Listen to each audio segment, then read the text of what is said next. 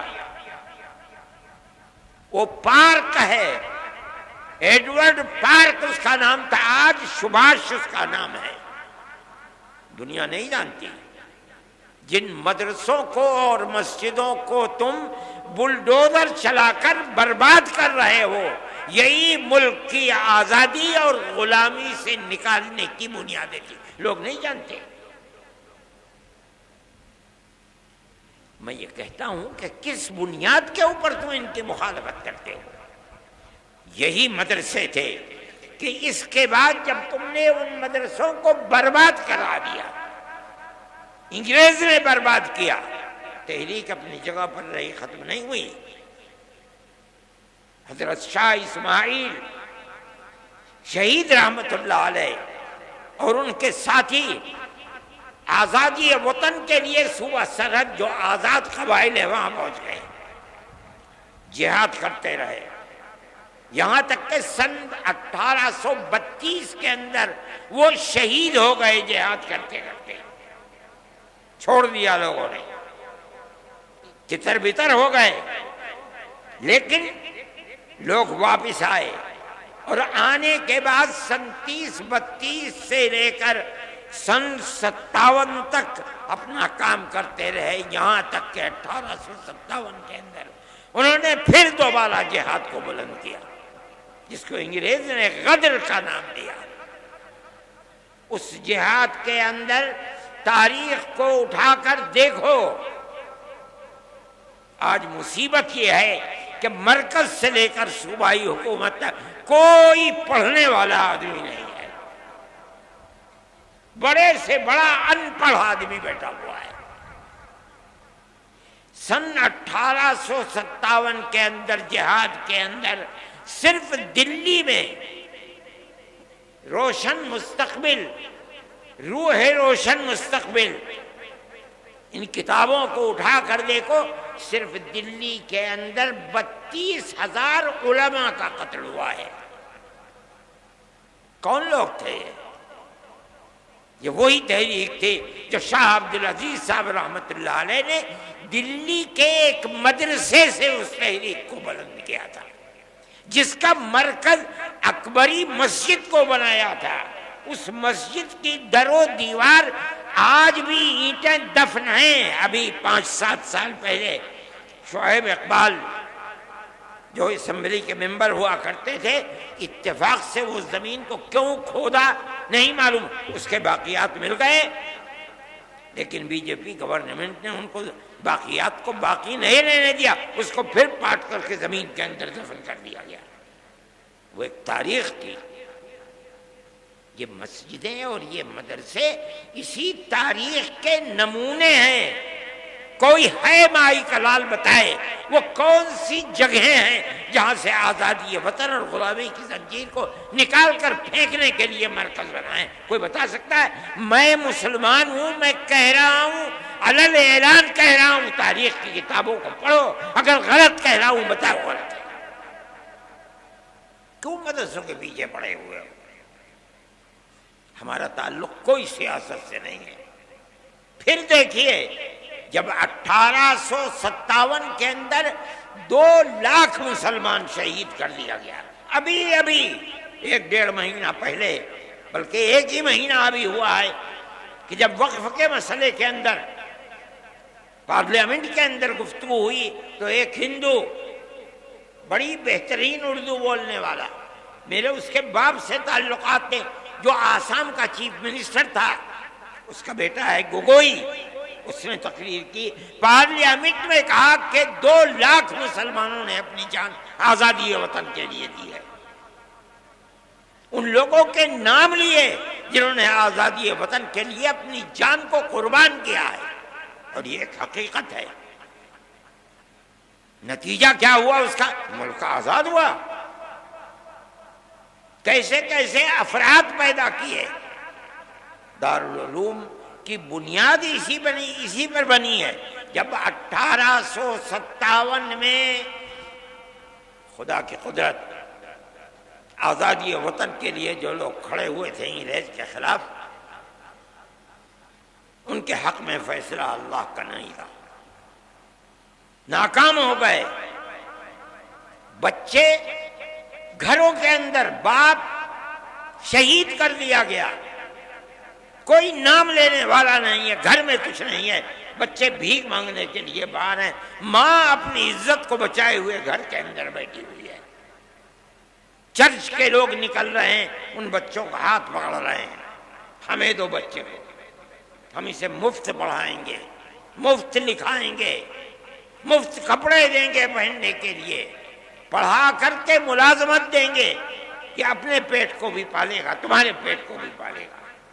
اس صورتحال کو جب عام معافی کا اعلان ہوا اور ان مدرسوں کا بنیادی کردار رکھنے والے حضرت نانوتوی اور حضرت گنگوہی اور ان کی جماعت نے دیکھا تو بیٹھ کر میں مدرسوں کے بنانے کا فیصلہ کیا, اور ٹھیک 9 سال کے بعد سن 1866 کے اندر دارالعلوم کی بنیاد ڈال دی.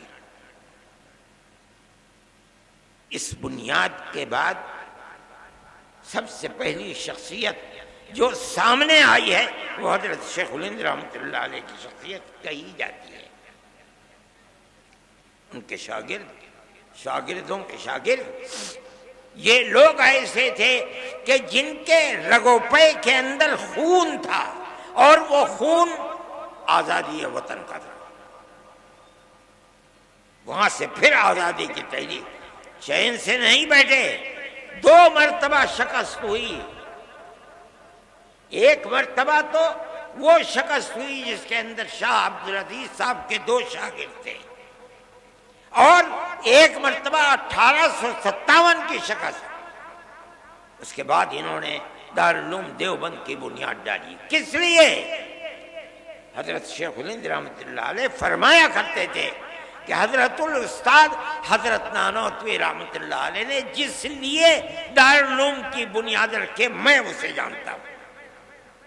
صرف کتابوں کا پڑھانا نہیں تھا, بلکہ غلامی کی زنجیروں کو توڑ کر پوری قوم ہندو مسلم کی قوم کو زندہ و آزادی کے ساتھ ملک میں جینے کا حق دلانا تھا.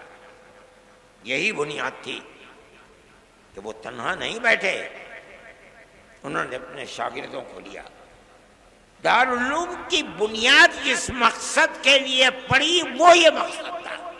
پھر ایک مدرسہ نہیں, اس مدرسے سے 50 سال کے اندر سن 66 سے لے کر تقریباً 80 سال کے اندر ہزاروں مدرسے ملک کے اندر بنا دیے گئے, یہاں تک کہ سن 47 کے اندر ملک آزاد ہو گیا. ان مدرسوں کی بنیاد کیا تھی؟ آزادی وطن بنیاد تھی, غلامی کی زنجیروں کو توڑنا تھا. یہی بنیاد تھی کہ حضرت شیخ الہند رحمۃ اللہ علیہ نے آخری سانس ملک کی آزادی کے لیے, انہوں نے اور ان کے شاگردوں نے, مفتی کفایت اللہ صاحب, شاہ جہاں پوری, حضرت مدنی, انور شاہ کشمیری اور اس کے بعد ان کے شاگرد، یہاں تک کہ ملک سن 47 کے اندر آزاد ہو گیا. اور حضرت شیخ الہند رحمت اللہ علیہ کے اندر اللہ نے آزادی وطن کے لیے کتنی طاقت رکھی تھی اور کیسا جذبہ تھا، ایسے افراد دنیا کے اندر کم ملتے ہیں. حضرت جب واپس آئے مالٹا کی جیل سے سن 1919 کے اندر، بلکہ سن 1920 کے اندر، جمعیت علماء 19 میں قائم ہوئی اور 20 میں حضرت شیخ الہند مالٹا کی جیل سے ہندوستان واپس آئے ہیں. تو ریاست بہاولپور کے ان کے جو سب سے قریبی آدمی تھے، گویا کہ وزیر اعظم تھے، سر رحیم بخش، انگریز نے ان کو سر کا خطاب دیا تھا، انگریز نے ان کو بھیجا تاکہ حضرت شیخ الہند سے ملے اور یہ کہیں کہ حضرت آپ چلے گئے، دارالحدیث دارالعلوم دیوبند کی سونی ہو گئی، لوگ آپ کے پاس آ کر کے تصوف کی مشق کیا کرتے تھے، ذکر الہی میں مشغول تھے، وہ بھی سلسلہ ختم ہو گیا. اب آپ چند روز ہے، خدا جانے کتنے دن کی زندگی ہے، آپ ایک جگہ بیٹھ جائیے. آپ نے پوری کوشش کر لی انگریز کو ہٹانے کے لیے، مگر انگریز حکومت تو اپنی جگہ سے ٹس سے مس ہوئی نہیں ہے. تو پھر آپ کو اپنی زندگی، وہ کام جو آپ کے بعد ختم ہونے کو ہیں، انہیں پھر دوبارہ زندہ کرنا چاہیے. وہ بوڑھا آدمی جو وہاں سے آنے کے بعد 1 سال اور کچھ مہینے زندہ رہ سکا، اس نے کیا جواب دیا؟ اسی مدرسے سے نکلے ہوئے لوگ تھے. انہوں نے کہا آپ اپنی بات پوری کر چکے؟ کہا کر لی. فرمایا کہ میں بوڑھا ہو گیا، جس سرزمین پر انگریز کی حکومت ہے وہاں جینا تو جینا، اس سرزمین پر مر کے دفن ہونا بھی مجھے گوارا نہیں ہے. میں تو ہندوستان صرف اس لیے آیا ہوں کہ میں آ کر اعلان کروں کہ انگریز کی غلامی حرام ہے. میں بوڑھا ہو گیا، میرے پیروں میں چلنے کی طاقت نہ رہی اگر، تو میں اپنے شاگردوں سے کہوں گا کہ مجھے ایک چارپائی پر لٹا دیں اور اپنے کاندھوں پر لے کر ملک کے گاؤں گاؤں جائیں اور میں ہر گاؤں میں یہ اعلان کروں کہ انگریز کی غلامی حرام ہے. یہ تڑپ کس میں پیدا ہوئی؟ کہاں سے پیدا ہوئی؟ مدرسوں سے پیدا ہوئی ہے. ان مدرسوں کو بنایا کس لیے گیا؟ دارالعلوم کو کس لیے بنایا گیا؟ دارالعلوم سے 25,000 مدرسوں کو کس لیے بنایا گیا؟ اس ملک کے اندر آزادی کے جذبہ جہاد کے لیے بنایا گیا، ہندو مسلم محبت کے لیے بنایا گیا، ملک کے اندر امن و امان قائم کرنے کے لیے بنایا گیا. تم ان مدرسوں کو کیوں ان کی جڑ کو کھودتے ہو؟ وہ تم سے کچھ نہیں لیتے. مسلمان رکشا چلاتا ہے اور صبح سے شام تک جو ملتا ہے اس میں سے 2 پیسے اپنے مدرسے کو ہی دیتا ہے. ہم تو کسی دولت مند کے سے پیسے نہیں مانگتے، کسی گورنمنٹ سے پیسہ نہیں مانگتے. ایک مرتبہ اندرا جی تھیں، نہیں سونیا جی تھیں، اور ارجن سنگھ زندہ تھے. انہوں نے اور سہیل صدیقی، جن کو پارلیمنٹ نے کالج اور یونیورسٹیوں کے اقلیتی کردار کے لیے ان کو امین بنایا تھا، وہ بھی تھے. ان سب نے مل کر کے ایک کمیٹی دلی کے اندر بنائی. انہیں لوگ مل بھی گئے، کچھ لوگ تھے ولی فضائل تھے گورکھپور کے، اور دوسرے لوگ انہیں مل گئے، انہوں نے بلا لیا. مجھے بھی بلایا مگر میں بھول گیا. مجھے ایک صاحب نے کہا کہ بھائی انہوں نے بلایا تھا تم گئے نہیں.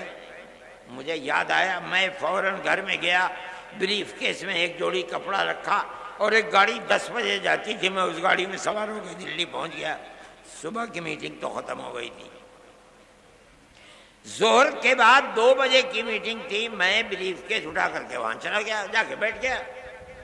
انہوں نے مجھے دیکھا تو اسٹیج کے اوپر بلا لیا، جلسہ شروع ہو گیا، میرا نام آیا تو میں کھڑا ہو گیا اور میں نے کہا کہ مدارس کے سلسلے میں آپ جو تحریک چلا رہے ہیں کہ مدارس مدرسہ بورڈ سے ملحق ہو، اور آپ 800 کروڑ کا بجٹ بھی لے کر کے آ گئے، آپ کیوں یہ چاہتے ہیں؟ آپ کو مدرسوں کی کردار کا پتہ ہے کہ مدرسوں نے کیا کیا ہے۔ میں نے ان کے سامنے یہ چیز رکھی کہ ملک غلام تھا، مدرسوں کی تحریک دارالعلوم دیوبند سے چلی، بنیاد اس کی کیا تھی؟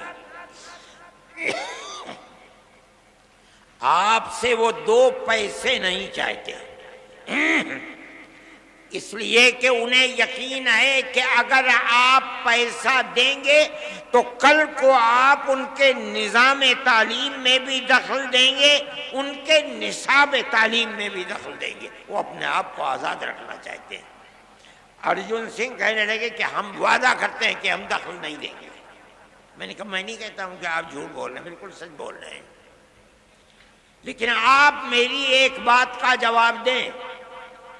ابھی الیکشن کے اندر 2 سال باقی ہیں، 3 سال گزر چکے، اقتدار کی کرسی پر آپ بیٹھے ہیں، آپ کہہ رہے ہیں کہ ہم دخل نہیں دیں گے۔ کیا آپ مجھے گارنٹی دے سکتے ہیں کہ 2 سال کے بعد جو اگلا الیکشن ہوگا آپ ہی جیت کر آئیں گے؟ کہنے لگے نہیں گارنٹی نہیں دے سکتے۔ میں نے کہا ٹھیک کہتے ہیں، آپ تو 2 سال کی بھی گارنٹی نہیں دے سکتے، اور میں مدرسے کا آدمی ہوں، میں اپنے دل کے اندر یہ ارمان رکھتا ہوں کہ اگر اللہ نے مجھے قیامت تک کی زندگی دی تو میں قیامت تک مدرسے کو زندہ رکھوں گا۔ میرا آپ سے کیسے ساتھ ہو سکتا ہے؟ اس لیے میں جمعیت علماء کے پلیٹ فارم سے کہتا ہوں، ہم کل بھی مخالف تھے گورنمنٹ کی مدد کے، آج بھی مخالف ہیں، اور جب تک زندہ رہیں گے مخالفت کرتے رہیں گے۔ ہمیں آپ کی کیا ضرورت ہے؟ مدرسہ ہماری دنیا نہیں ہے، ہمارا دین ہے۔ جس طرح مسجد ہمارا دین ہے، اسی طرح مدرسہ بھی ہمارا دین ہے۔ اگر مسجد میں نماز پڑھی جاتی ہے، مدرسے میں نماز پڑھنا سکھلایا جاتا ہے۔ اگر مسجد میں قرآن پڑھا جاتا ہے، مدرسے میں قرآن پڑھنا سکھلایا جاتا ہے۔ دونوں ایک چیزیں ہیں۔ جب ہم مسجد میں آپ سے کوئی مدد نہیں لیتے، ہم مدرسے میں کیوں آپ سے مدد لیں؟ ہم نہیں آپ سے مدد لینا چاہتے ہیں۔ میں نے یہ بات کہی، میرے آدمی تھے وہاں بہت، لیکن صبح سے جو سن رہے تھے سب خاموش بیٹھے ہوئے تھے۔ میرے بعد ایک اور صاحب کھڑے ہوئے، پہلے تو انہوں نے یہ کہا کہ آپ نے مجھے وقت دیا اور ارشد کے بعد وقت دے دیا۔ میں نے کہا آپ مطمئن رہیں، آپ نے میری بات سنی ہے، میں آپ کی بات سنوں گا، کوئی میں نقد نہیں کروں گا، میرے اندر یہ ہمت ہے۔ انہوں نے بولنا شروع کیا۔ تھوڑی دیر کے بعد جیسے انہوں نے کہا کہ مدرسوں نے اپنے کردار کو ختم کر دیا، بس وہ تو سارے لوگ کھڑے ہو گئے اور نکالو اور مارو اور بھگا دو یہاں سے۔ میں نے سہیل صدیقی کے اوپر ہاتھ رکھا، میں نے کہا بھائی اچھا میں جا رہا ہوں، پکڑ لیا مجھے، خدا کے لیے مت جاؤ، اس مجمع کو ہم قابو نہیں کر پائیں گے۔ میں نے انہیں سمجھایا، وہ بیٹھ گئے۔ میں یہ بات کہتا ہوں کہ گورنمنٹ کی طرف سے کوئی بھی ایسی بات جو مدرسے اور مسجدوں کے اوپر کوئی زنجیر باندھنے کی چیز ہے، کیوں ہو رہا ہے؟ مدرسوں نے تو اس ملک کی آزادی کے لیے سب سے پہلی آواز مدرسوں نے اٹھائی ہے۔ وہ مسجد جس کو انگریز نے مکمل تباہ کر دیا، اکبری مسجد، کیا ہوا تھا وہاں؟ غلامی کی زنجیر کو توڑنے کی تحریک وہاں سے چلی تھی۔ آج بھی اگر زمین کو کھودو گے ایڈورڈ پارک کی تو وہاں سے وہ ان کی دیواریں مل جائیں گی۔ آج انہی مسجدوں کے لیے یہ صورتحال چل رہی ہے، کیسے قابل قبول ہو سکتی ہے؟ ہم یہ سمجھتے ہیں کہ ملک کے اندر جو چیز جو ذہن پنپ رہا ہے وہ اس ملک کو تباہی کی طرف لے کر کے چل رہا ہے. ایک چیز نہیں ہے، مدرسے اور مسجدوں کا مسئلہ ہے. اسلام کے خلاف جو تحریکیں چل رہی ہیں وہ تحریکیں انتہائی بدترین تحریکیں ہیں. سب سے پہلا مسئلہ ہے طلاق. ہم اس کے اوپر خاموش رہے، ہم گورنمنٹ کے مقابلے میں نہیں آئے. ہم نے یہ سوچا کہ بھئی ایک چیز ہے، چلو جس کے دل کے اندر ایمان ہے وہ اسلام کے قانون پر عمل کرے گا، جو کورٹ میں جائے گا کورٹ اس کے لیے فیصلہ کرے گا. لیکن اس کے بعد اسلام کے نظام کو درہم برہم کرنے کے لیے آگے آ گئے. اتراکھنڈ کے اندر یہی صورتحال چل پڑی. پھر چلیے اتراکھنڈ کے اندر چل رہی تھی، مرکزی گورنمنٹ نے اس کے سلسلے میں تمام ادیان کو ملا کر کے ایک نیا دین بنانے کی بات کو شروع کر دیا. ہم اس کے مخالف تھے. دستور کے اندر جو ہندوستان کا دستور ہے، جمعیت علماء، ہمارے اکابر شیخ الہند مولانا ابوالکلام آزاد، مولانا حفیظ الرحمان صاحب، جو لوگ پارلیمنٹ کے اندر گھسے ہوئے تھے، اور جمعیت علماء برابر جیسے جیسے آزادی وطن کی چیز سامنے آ رہی تھی ہمیشہ عہد لیتی چلتی تھی، ہم سے وعدہ کرو کہ ملک آزاد ہوگا، جو گورنمنٹ بنے گی، جو دستور بنے گا وہ سیکولر دستور ہوگا. اور کانگریس ہم سے وعدہ کرتی چلتی تھی. میرے پاس تحریریں موجود ہیں کہ جن کے اندر موتی لال نہرو، جواہر لال نہرو، گاندھی جی، کانگریس کی ورکنگ کمیٹیوں کی تجاویز ہیں. وہ کہتے ہیں کہ ہم یقین دیتے ہیں کہ مسلمانوں کا مذہب، مسلمانوں کے اوقاف، مسلمانوں کی مسجدیں، مسلمانوں کے امام باڑے، ان کی زبان، ان کا کلچر، ایک لمبی فہرست، ہر چیز محفوظ رہے. تو سنا آپ نے دوستوں. اب سوال یہ بھی ہے کہ کیا چناؤ نزدیک آتے ہی مدرسے بار بار راجنیتک مدعا کیوں بن جاتے ہیں؟ ایسے میں آپ سن سکتے ہیں سانسد عمران مسعود اور اقرا حسن نے جو کہا وہ سننا بھی بہت ضروری ہے. ان کو علاج کرانا چاہیے اپنا، ان کو علاج کرانا چاہیے. جنگ آزادی کے اندر ان مدرسوں نے یوگدان دیا تھا. تمہاری وچار دھارا کے لوگ انگریزوں کی غلامی کر رہے تھے. ہمیں نہ بتانے کی کوشش کریں یہ 56,000 علماءوں نے پھانسی کا پھندا چوما تھا. یہ ہمیں نہ بتانے کی کوشش کریں.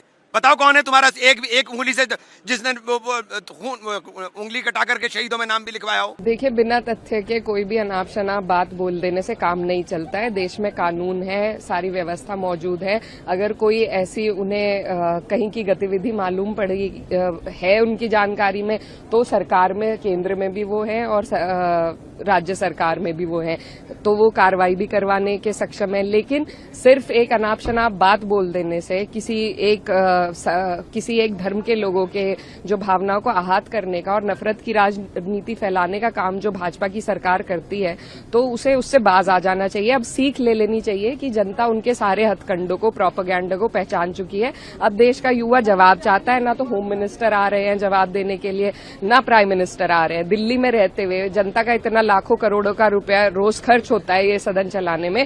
ویڈیو بنا کے انسٹاگرام پہ وائرل کرنے میں پردھان منتری جی زیادہ دلچسپی لے رہے ہیں، نہ کہ سدن میں آ کے اپنی ذمہ داریوں کو قبول کر کے جنتا جو سانسد ہے، جو وپکش ہے، اس کی باتوں کا جواب دے کے ایک سمواد استھاپت کرنے کی جو ان کی ذمہ داری ہے اس سے بچ رہے ہیں. دیکھیے، ڈیڈ لاک کی استھتی بنائی ہے سرکار نے. جب ایک بار سدن چلا،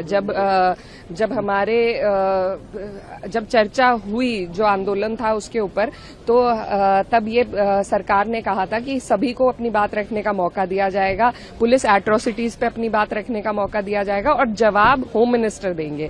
اب جب سرکار ہی وعدہ خلافی کر رہی ہے، نہ تو ہوم منسٹر نے جواب دیا، نہ ایجوکیشن منسٹر نے جواب دیا، کوئی انیہ